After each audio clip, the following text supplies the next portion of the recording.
Hello, I'm Bud McCord. I'm here in Brazil, South America. Welcome to Food for Thought. We're in John's Gospel, John chapter 6. We're watching and listening and learning about how Jesus discipled his first disciples. And the fact I believe is true for all of us. He continues to disciple us as we see him, hear him, learn to love him, and then live him. There's the interior part of us, the seeing him and hearing him and chewing on everything that we take in and thinking about everything that he says. And then we begin to perceive that he loves us. Then we begin to love him. And after that, we begin to move about in the world, sharing the life of Jesus with other people. Not just talking about the life of Jesus, but literally sharing his truth and his grace. I hope you're well and already ready to listen to Jesus again. We're going to end chapter 6 today being Friday. It's been a wonderful week to think on these words. The word that came to my mind this morning thinking about what we've listened to in John chapter 6 is amazing. Another word is shocking. And from what we were talking about yesterday, something that we have to truly digest, to think about. You'll understand that as I read this passage beginning in verse 53. Then Jesus said to them, "Most assuredly I say to you, unless you eat the flesh of the Son of Man and drink his blood, you have no life in you." Now this is Jesus speaking. He's in the city of Capernaum, a small town, in the synagogue. Okay? "Whoever eats my flesh and drinks my blood has eternal life, and I will raise him up at the last day. For my flesh is food indeed, and my blood is drink indeed. He who eats my flesh and drinks my blood abides in me, and I in him. As a living Father sent me, and I live because of the Father, so he feeds on me. So he who feeds on me will live because of me. This is the bread which came down from heaven, not as your fathers ate the manna and are dead. He who eats this bread will live forever." Now put yourself in that context. You're looking at a human being in front of you in a small synagogue, and he begins to illustrate the narrative that he is declaring to be true, that he is the very essence of what can keep human life alive and thriving. And he uses this illustration, this metaphor of eating and drinking, who he is and what he is, as being to the key of having this life. These things he said in the synagogue as he taught in Capernaum. Therefore, many of his disciples, when they heard this, said, "This is a hard saying. Who can understand it?" When Jesus knew in himself that his disciples complained about this, he said to them, "Does this offend you? What then if you should see the Son of Man ascend where he was before? It is the Spirit who gives life. The flesh profits nothing." Remember that now.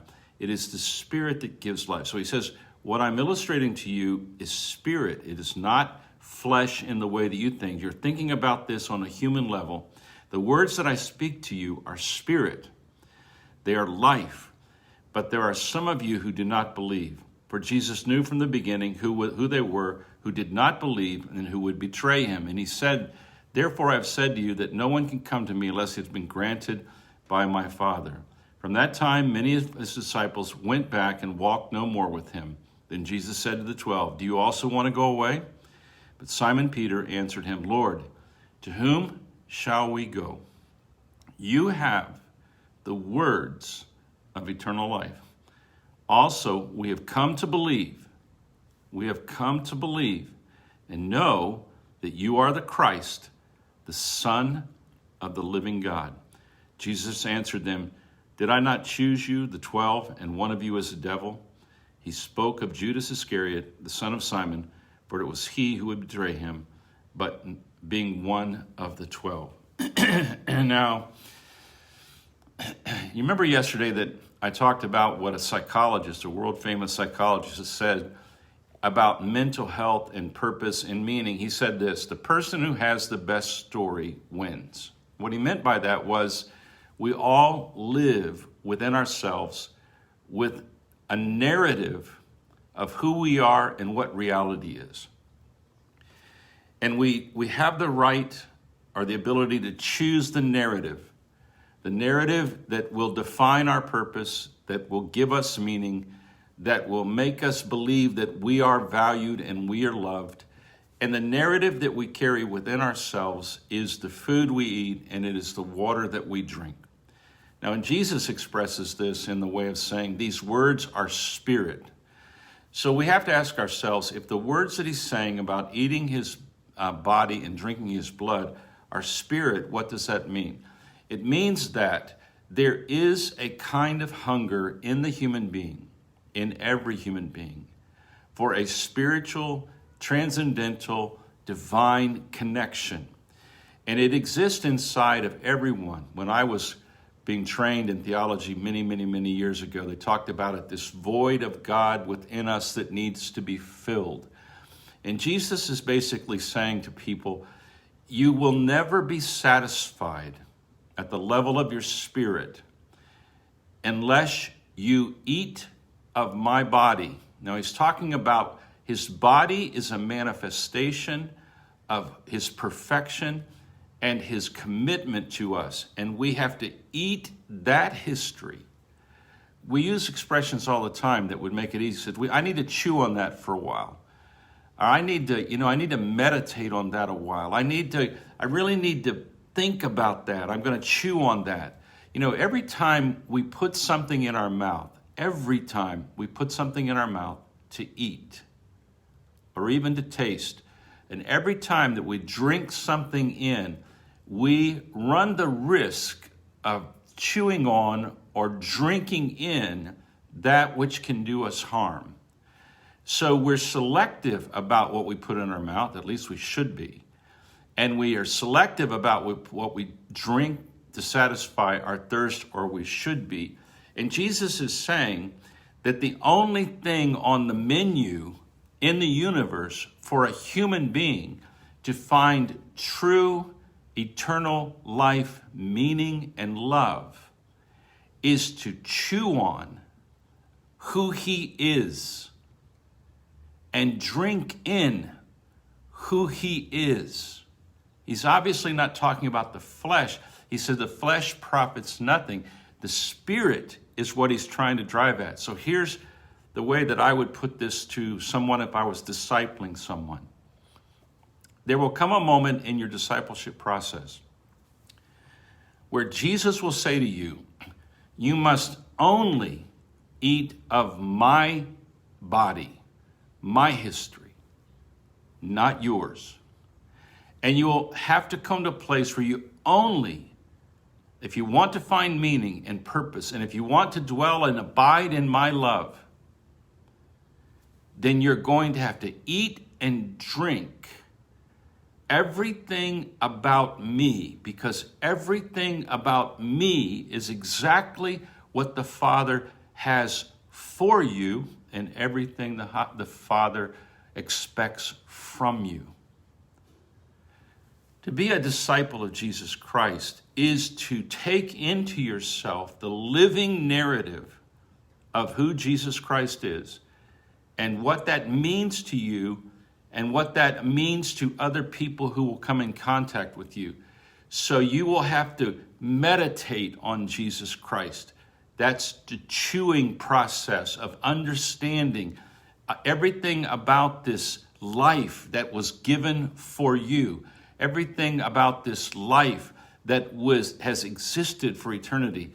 And you will become a person who feeds on and drinks in the life, the body, and the blood sacrifice of Jesus.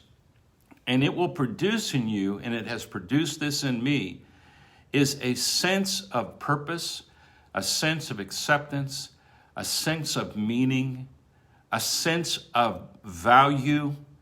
And once I have that established at the level of my spirit, then God can create in me the desires that match that, and the ability to execute that manifestation as fruit into the world.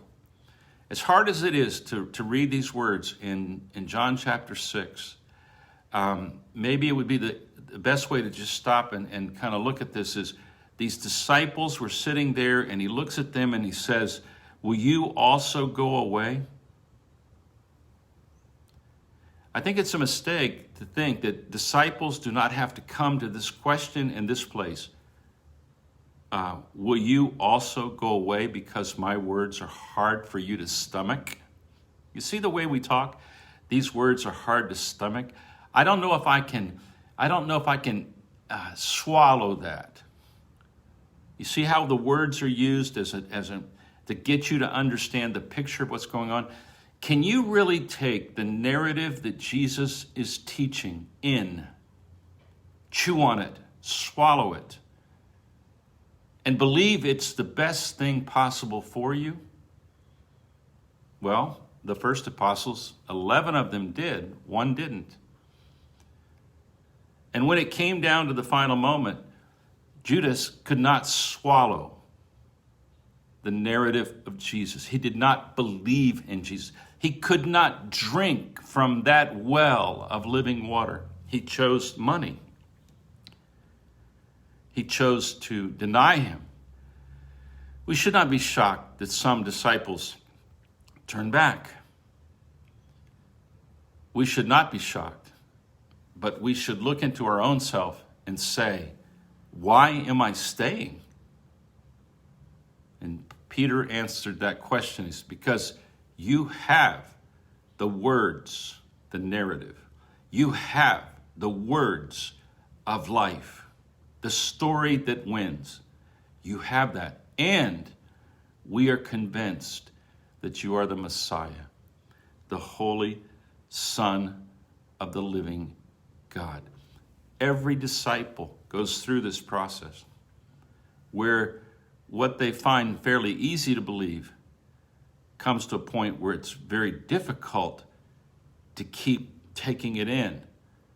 But then when you evaluate if there's anything out there that's better to eat and drink, and you finally say, no, I found meaning, I found love, I found purpose, I found Jesus, and I will continue to live eating the body and drinking the blood of the life of Jesus, because that living reality, that living story allows me to overcome the world by the simple thing called faith. When you put something in your mouth to eat it and chew on it, that's faith. It's receptivity. Think on these things.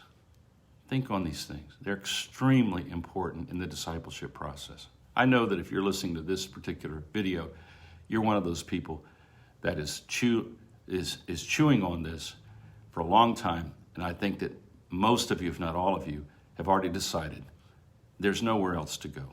This is my story. This is my song. This is my life in Jesus Christ. Have a great weekend. See you again on Monday, Lord willing.